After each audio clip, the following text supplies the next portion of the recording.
Hey guys, it's Sean O'Connell, the managing editor here at CinemaBlend, back with another breakdown of The Mandalorian. We are up to Chapter 13, and boy, this was a huge one. So much to talk about, I barely even know where to begin. We're going to dive into some analysis for the latest episode of The Mandalorian.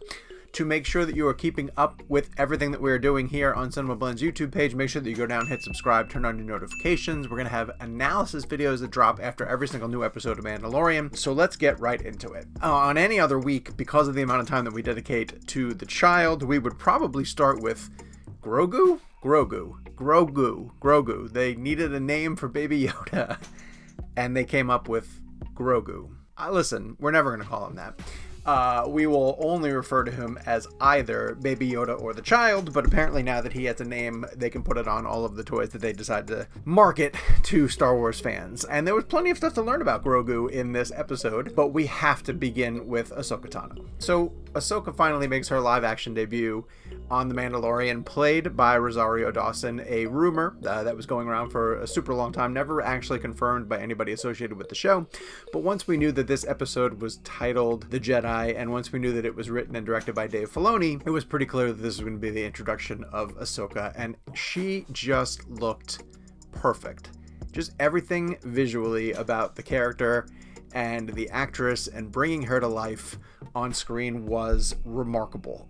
It's just things that used to only be possible mainly in animation are now coming to life. I mean, we're seeing things in Mandalorian in season 2 that we never dreamed of seeing in a Star Wars universe before, like Bo-Katan coming back in live action, Ahsoka wielding her 2 white lightsabers and slicing through enemies is just truly incredible. And the way that Filoni sets up the directions of where this could potentially go with the name drop of Thrawn is just... So you knew that the Magistrate worked for somebody important, but I wasn't. I was blown away by the name drop of Grand Admiral Thrawn. Somebody who has been part of Star Wars canon, was a major part of some of the spin-off books that hadn't been made canon, but then thanks to Filoni has been brought back into the fold through Star Wars Rebels. And I kind of think now that the introduction of Ahsoka and the way that Ahsoka basically said, like, hey, I can't train Baby Yoda. I've had some experience with Force-sensitive folk who let their emotions overwhelm them. And I believe she's talking about Anakin in that sense, that she's like, I don't have the ability to train him. And she had a line that was truly stunning to me where she actually says, better to let his abilities fade. Now that's kind of groundbreaking to me, because here you have a Jedi who recognizes another Jedi and is not willing to put in the time to develop him, almost to say like, hey, this character was taken out of a Jedi temple and has actually worked hard to bury its powers for fear of somebody taking advantage of them. And that's significant, but instead sends Mandalorian to Tython, which is the location of an early Jedi temple, not the first one, I don't believe, and is going to let Baby Yoda essentially choose his path, whether he wants to continue to explore the ability of his powers and where he's going to go, and his emotional connection to Mandalorian. Those two seem bonded. So the episode could have played out in a way where Ahsoka would have been still integral to the journey that Mandalorian was going on, but this seemed to be a sort of one-off. Like, here's an introduction to a live-action character who is part of this universe,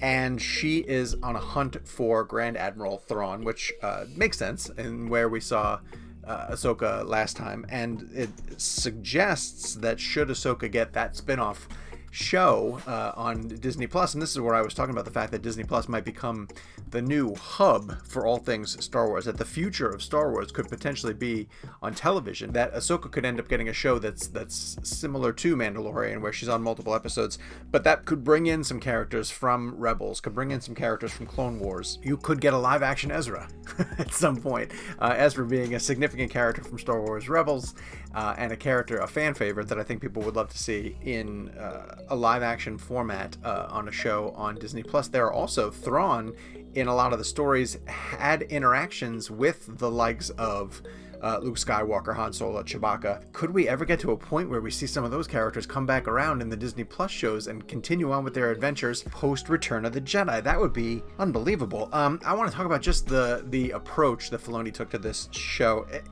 This episode in particular, it was perfect. It was so stylish. Go back to that opening sequence of Ahsoka coming through the mist and taking out her enemies at different points as she led her way up to the fort. The way that was staged and shot was just fantastic. I mean, it looked cooler than just about anything we've seen in the Star Wars movies up to this point. And that's where I'm sort of saying that the TV shows right now are head and shoulders above what we're getting on the theatrical side for Star Wars. Every frame of this looked like you could actually take it as a portrait and sort of just put it up on the wall. It had sort of a slow and contemplative vibe to it. It didn't hurry through anything. Whereas a lot of Mandalorian has been up to this point borrowing from the visual mythology of Westerns, this one had a very sort of Far East, almost samurai aesthetic to it. There was a point when Ahsoka and the Magistrate were approaching each other on the platforms, and the water made it seem like in that sort of garden that the Magistrate was hiding herself in, had a bit of a samurai warrior, again, sort of Far East aesthetic to it that I thought was fantastic and played out really, really beautiful for this episode. You get a little bit more Mandalorian history as the Beskar spear is handed over to Mando. You learn a lot more about the backstory of Grogu. Sorry, that's probably the last time I'm going to use a character's name, and you get the idea that Ahsoka Tano is out there in the universe still fighting really hard for the benefit of the Jedi and on a mission to track down Grand Admiral Thrawn. So that's chapter 13 of The Mandalorian, forever known now as the reintroduction of live action Ahsoka Tano. Unbelievably great. I want to hear from you guys. Tell me what you thought of the episode. Head to the comments. Weigh in on where you think that the season is going to continue to go. What will Baby Yoda choose when he gets to the Jedi Temple? And do you think that they are just basically setting up Ahsoka Tano for a live action spinoff? While you're in the comments section, make sure that you hit subscribe and turn on your notifications so you can keep up to date with all of the Mandalorian videos that we're doing here. And make sure that you keep it here on CinemaBlend as we try to meet all of your Mandalorian needs.